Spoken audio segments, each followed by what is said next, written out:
അസ്സലാമു അലൈക്കും വറഹ്മത്തുള്ളാഹി വബറകാതുഹു. ബിസ്മില്ലാഹി വൽഹംദുലില്ലാഹ് വസ്സലാത്തു വസ്സലാമു അലൈക യാ സയ്യിദനാ യാ റസൂലല്ലാഹ് ഖുദ് ബിയൈദീനാ ഖല്ലത്ത് ഹീലത്തുനാ അദ്രിക്നാ വആലി കുല്ലി വസ്സഹാബത്തി അജ്മഈൻ. ഏറ്റവും സ്നേഹാദരണീയരായ സഹോദരി സഹോദരന്മാരെ, മാന്യ ശ്രോതാക്കളെ, നമ്മുടെ മക്കൾ പരീക്ഷ എഴുതിക്കൊണ്ടിരിക്കുകയാണ്, എഴുതാൻ പോവുകയാണ്. പലരും പരീക്ഷയുടെ ഭയത്തിലാണ്. നന്നായി പഠിച്ച് എല്ലാ നിലക്കും 100ക്ക് 100 നേടിത്തരുമെന്ന് ഉദ്ദേശിക്കുന്ന മക്കൾ പോലും പരീക്ഷയുടെ ഭയത്താൽ അവരുടെ അധ്യാപകർ പോലും പറയുന്നു എല്ലാറ്റിലും ഉഷാറാണ്, പക്ഷെ പരീക്ഷ എഴുതുമ്പോൾ അത് പേപ്പറിൽ കാണുന്നില്ല, എന്തൊക്കെ ഭയവും വേജാറുമായിക്കൊണ്ട് എല്ലാം ഓർമ്മയിൽ നിന്ന് വിട്ടുപോവുകയാണെന്ന് പറഞ്ഞ ആളുകൾക്ക് അതിനുള്ള പരിഹാരമായി ചില കാര്യങ്ങൾ നിർദ്ദേശിക്കുകയാണ്.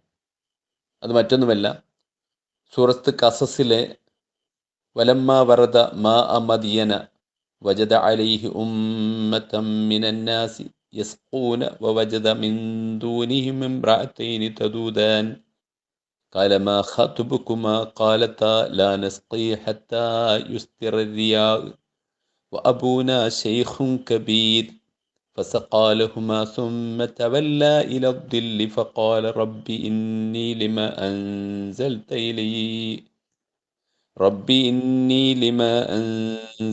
إلي من خير فقير وجاءته إحداهما تمشي على استحياء قالت إن أبي يدعوك ليجزيك أجر ما سقيت لنا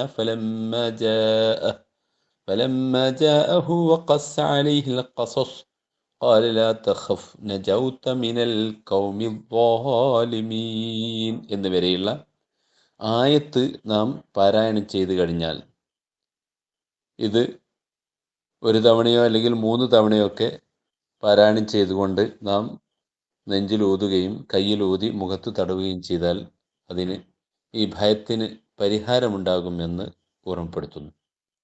പിന്നീട് ഇമാം ദമീരി റളിയല്ലാഹു അൻഹു പറഞ്ഞ ഒരു പരിഹാരം കൂടി നിങ്ങൾ ഓർമ്മപ്പെടുത്തുകയാണ്. അല്ലാഹുമ്മ ഖ്റുസുനാ ബിഐനിക്കല്ലതി ലാ തനാം വഹ്ഫദ്നാ ബിറുക്നിക്കല്ലദീ ലാ യുറാം വർഹംനാ ബിഖുദ്റതിക അലൈനാ ലാ തഹ്ലികു വഅൻത റജാഉനാ യാ അല്ലാഹു യാ അല്ലാഹു യാ അല്ലാഹ് എന്ന് ദുആ ചെയ്തു കഴിഞ്ഞാൽ, നിസ്കാരത്തിൻ്റെ ശേഷം ഈ ദുആ ചെയ്തു കഴിഞ്ഞാൽ അതിന് പരിഹാരമുണ്ടാകുന്നതാണ്.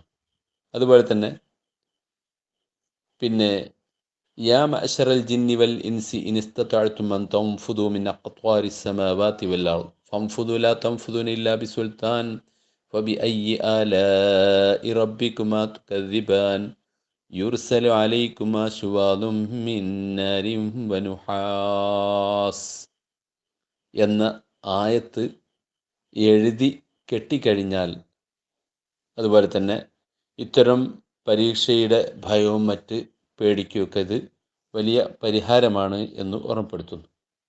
ഇനി അത് കഴിയാത്ത ആളുകൾക്ക് വളരെ പെട്ടെന്ന് ചെയ്യാൻ കഴിയുന്ന ഒരു ടിപ്സ് കൂടി ഓർമ്മപ്പെടുത്തിയാണ്. അത് മറ്റൊന്നുമല്ല, മുഅ്മിൻ എന്ന് ഇസ്മ 136 പ്രാവശ്യം ചൊല്ലുക. അതുപോലെ തന്നെ റഊഫുൽ ഹലീമുൽ മന്നാൻ എന്ന് ഇടയ്ക്കിടെ ഇങ്ങനെ ചൊല്ലിക്കൊണ്ടിരിക്കുകയും ചെയ്യുക എന്ന് ഇമാം യാഫി റഹ്മത്തുള്ളാഹി അലൈഹി തങ്ങൾ നമ്മൾ ഓർമ്മപ്പെടുത്തിയ കാര്യം നിങ്ങളെ ശ്രദ്ധയിൽപ്പെടുത്തുന്നു. അള്ളാഹു നമ്മുടെ മക്കളെ പൂർണ്ണമായും വിജയികളിൽപ്പെടുത്തുമാറാവട്ടെ.